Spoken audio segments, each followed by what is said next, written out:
As followers of Jesus Christ, have we challenged our faith? Have we experienced the Spirit of God in our lives? Let us look for the answers in today's portion for meditation. The book of Daniel chapter 3 verse 14 to 25. Deliverance in the furnace. In this Bible portion, we learn about three youngsters who experienced divine protection. King Nebuchadnezzar's decree said that if anyone refused to bow down before the image of gold, he should be put in the burning furnace.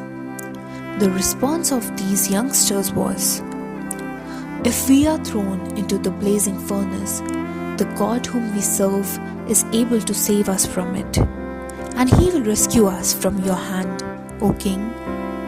But even if he does not, we want you to know, O King, that we will not serve your gods or worship the image of gold you have set up."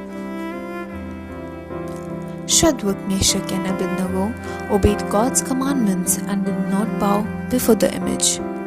This is indeed a remarkable affirmation of faith. They served not the king, but the King of Kings. Their ultimate loyalty is to God. They believed that their God can deliver them from all problems. This faith moves even the king, and he testifies. He also elevates them in their job. Look at the bounty of God. These three friends were courageous not to submit to the consequences they may face and were confident that God would save them. They knew what they were doing. Dear friends, this powerful God is alive even today.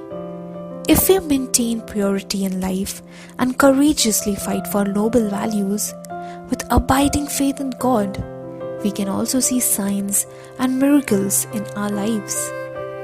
Psalms 34:7 says, "The angel of the Lord encamps around those who fear him, and he delivers them."